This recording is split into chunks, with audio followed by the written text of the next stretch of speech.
इस वीडियो में मैं बात करूंगी खुद को सरेंडर करने की, शरणागत करने की, भगवान के सामने अपने आप को शरणागत होने ने की, खुद को भगवान के सामने बिल्कुल शरणागत कर दो, सरेंडर सुप्रत कर दो। शरणागति करने का अर्थ यह है कि आपको अपने ने कृष्ण पर पूरा भरोसा है कि आपकी लाइफ में जो कुछ भी हो रहा है, जो होने वाला है या जो होगा, वह सब उनकी मर्जी से ही होगा।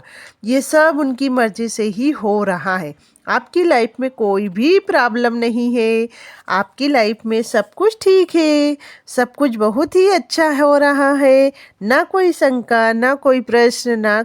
इसे कहते हैं भगवान के सामने शरणागति होना। अगर आपने महाभारत देखी है, जब अर्जुन बहुत ही ज़्यादा कंफ्यूज होते हैं, उन्हें कुछ समझ नहीं आता है, वह युद्ध ना कर पा रहे होते हैं, उनके मन में यह होता है कि ये मेरे अपने हैं, इन्हें मारकर मुझे क्या ही मिलेगा। तब श्री कृष्ण के आगे खुद को वह शरणागत कर देते हैं कि आप मुझे ज्ञान दो, रास्ता दिखाओ, आप मुझे बताओ मेरे लिए क्या सही है, क्या गलत है, मुझे क्या करना चाहिए, क्या ना करना चाहिए। मैं सब कुछ आप पर छोड़ता हूँ। और आखिर में हम सभी जानते हैं कि जीत किसकी होती है, जीतता कौन है। हम सब की लाइफ में भी कभी कभी ऐसा समय आता है जब हमें कुछ भी समझ में नहीं आता है। तब मैं क्या करती हूँ, मैं अपने श्री कृष्ण से कहती हूँ कि आप देखो क्या करना है, क्या बोलना है, कैसे होगा, कब तक होगा, सब कुछ आप ही देखो। मुझे कुछ नहीं समझ में आ रहा है। मैं सच में अपने बारे में भी नहीं जानती हूँ। आप ही संभालो। मेरे कृष्ण मुझे बताओ कि मुझे क्या करना है। अगर मैं जो भी करूँगी पूरा शरणागति के साथ करूँगी तो वह कभी भी गलत नहीं होगा। हम शरणागति सरेंडर भी ऐसी शक्ति के सामने करेंगे जो हमें संभाल सकती है, तो फिर कुछ बचता ही नहीं है। इसका मतलब बिल्कुल यह नहीं है कि मैं कर्म नहीं करूँगी, मैं कर्म करूँगी, पर इसका फल क्या मिलेगा, कब मिलेगा, कैसे मिलेगा, कितना मिलेगा, ये मैं नहीं सोचूंगी। ये आप सोचो कृष्ण। हम छोटी छोटी चीज़ों का प्रेशर लेते हैं और हमें पता भी होता है कि यहाँ हम अपने दिमाग पर प्रेशर ले रहे हैं। उससे कुछ नहीं होगा।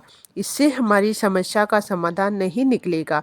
इसका समाधान निकालेगा हमारे कर्म से। लेकिन हमारे दिमाग की ज़्यादा सोचने की आदत होती है और हम सारी चीज़ें को हमारे सर पर ले लेते हैं। पर आप जब उनके सामने शरणागत कर देते हो तो क्यों ही टेंशन लेना।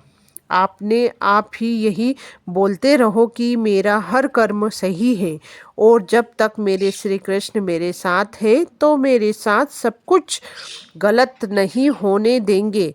सब सही ही है, सही ही होगा। जब ये आप अपने आप को रोज बोलना शुरू करोगे तब आप थोड़ा निश्चिंत हो जाते हो और आपकी लाइफ को उनके आगे शरणागत कर दो और आप अपना कर्म करो। शरणागति का सबसे बड़ा उदाहरण अर्जुन, महाभारत, दुर्योधन में है। श्री कृष्ण की पूरी नारायणी सेना मांगी दुर्योधन ने, और अर्जुन ने केवल श्री कृष्ण को मांगा था। नारायणी सेना को हराया क्या आसान था? नहीं, लेकिन अर्जुन ने अपने आप को पूरा समर्पित कर दिया। श्री कृष्ण के आगे कि मुझे कुछ नहीं पता है, आपको जैसा करना है आप जैसा कीजिए, आपको मुझसे जो करवाना है वह करवाइए, आप मुझे उपदेश दो, आप जो भी करवाओगे करवाते जाओ, मैं कुछ नहीं जानता हूँ। तभी श्री कृष्ण युद्ध में उन्हें बचाते रहे, उन्हें ज्ञान देते रहे और आखिरकार पांडव जीत गए। ऐसे ही हम सब जीत जाएंगे। हमें खुद के लिए जीतना है तो खुद को शरणागत कर दो। अपना ख्याल रखो। जय श्री कृष्णा।